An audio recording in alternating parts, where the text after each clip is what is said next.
A very good morning, my dear students. So today we will start our explanation with a new topic, that is salt.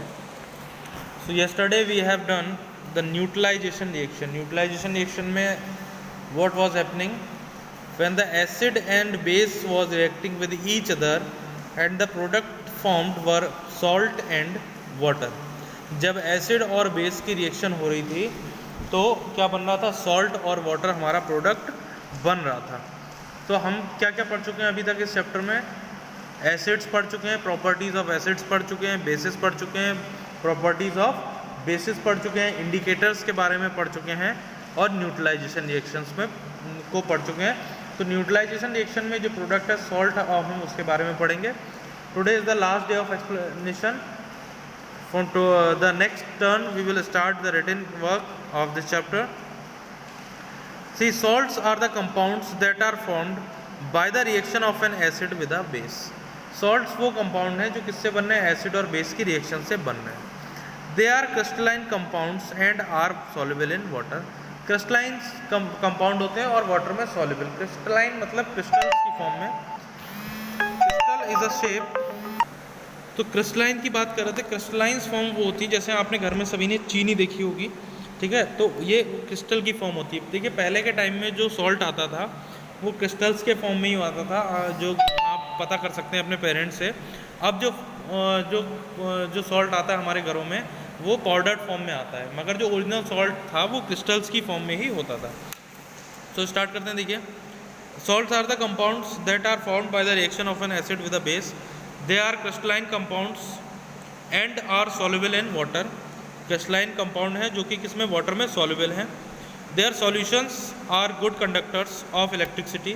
उनके जो solutions है वो electricity को conduct कर सकते हैं. कंडक्ट का मतलब एक जगह से दूसरी जगह पर पास करवा सकते हैं. Ammonium chloride, copper sulphate, ferrous sulphate and silver nitrate are some common salts used in laboratory.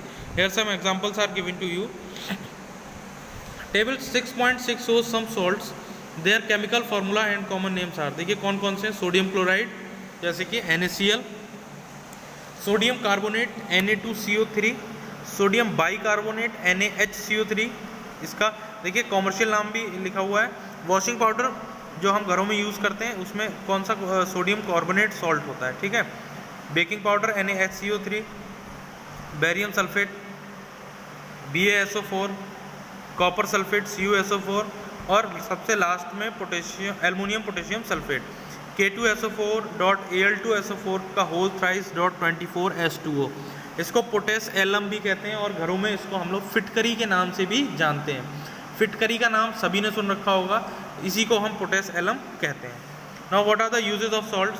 Uses of salts are given as follows. कौन कौन से यूज हो सकते हैं? Sodium chloride is the common salt which be add to our food. Sodium chloride क्या है? Common salt है जिसको हम अपने फूड में ऐड कर सकते हैं. It is also use as preservatives in pickle, meat, fish etcetera. Preservative मतलब ये क्या करता है? चीज़ों को प्रिजर्व करके रखता है, लंबे समय तक उनको स्पॉइल होने से, उनको ख़राब होने से बचाने में हेल्प करता है. Sodium bicarbonate is use in bakery for making breads and cakes. जो ब्रेड का फ्लफी नेचर होता है, ठीक है, वो सोडियम बाइकार्बोनेट की वजह से ही होता है. Potassium nitrate is used as a fertilizer. खेतों में काम आता है एग्रीकल्चर के लिए. Copper sulphate is used in textile industries, electroplating and cleaning. अब इलेक्ट्रोप्लेटिंग आपके लिए एक नया शब्द है. इलेक्ट्रोप्लेटिंग को मैं समझाता हूँ. जैसे आपने उसके हैंडल्स देखे हैं साइकिल्स के, बाईसाइकिल्स के, तो वो क्या होते हैं? वो ऊपर से तो शाइनी होते हैं बिल्कुल एकदम स्टील की तरह, मगर अंदर से वैसे नहीं होते. तो इलेक्ट्रोप्लेटिंग के थ्रू क्या करा जाता है? एक मेटल पर दूसरे मेटल की लेयर को चढ़ाया जाता है. उस प्रोसेस को हम लोग इलेक्ट्रोप्लेटिंग कहते हैं.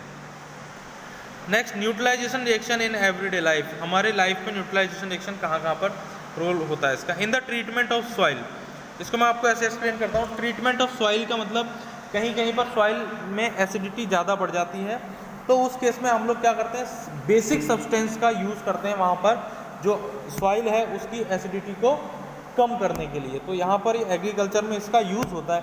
कहीं पर सपोज सॉइल ज़्यादा बेसिक हो गई तो हम लोग एसिडिक सब्सटेंस का यूज़ करते हैं, तो बेस का इफेक्ट क्या हो जाता है? वहाँ पर न्यूट्रलाइज हो जाता है, कम हो जाता है. और कोई भी क्रॉप करने के लिए सॉइल को न्यूट्रल होना बहुत ज़रूरी है.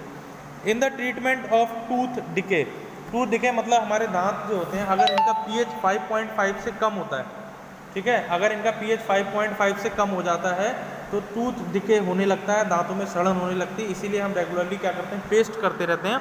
और जो टूथपेस्ट हम करते हैं वो बेसिक नेचर का होता है, वो इसके pH को और बढ़ा देता है, ठीक है, मतलब वहाँ पर एसिड के इफेक्ट को न्यूट्रलाइज करता है, जिससे हमारा टूथ डिके बच सकता है। इन ट्रीटिंग इनडाइजेशन, कभी कभार इनडाइजेशन होता है, जैसे हमें एसिडिटी फील होती है, क्योंकि हमने इससे पहले चैप्टर पढ़ा है डाइजेशन इन एनिमल्स, तो उसमें डाइजेशन इन ह्यूमन बींग्स में हमने देखा था कि स्टमक में HCl एसिड होता है जो बैक्टीरिया किल करने के काम आता है। कभी कभार क्या होता है, वो जो एसिड है उसकी स्ट्रेंथ बढ़ जाती है, जिससे हमें एसिडिटी फील होती है।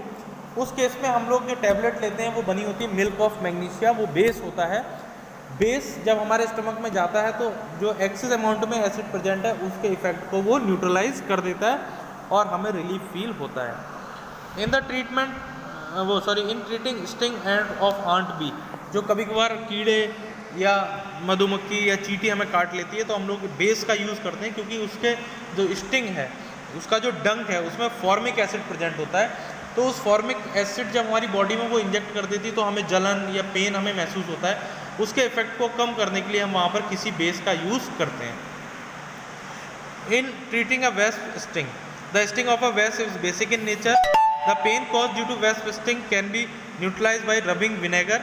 तो देखिए, जिसका जो नेचर है वो एसिडिक है, वहाँ पर हमें बेस अप्लाई करना पड़ेगा, जिसका बेसिक है वहाँ पर एसिड अप्लाई करना पड़ेगा। In treating factory waste, some factory waste contain harmful acids. If the waste are allowed to flow directly into rivers or lakes, the acid present in them may harm the aquatic plants and animals. To avoid this, factory waste are usually treated with a base. ठीक है, so these were the applications of neutralization reaction. So today we have completed this chapter. In the next turn we will start our written work. Thank you very much, dear students.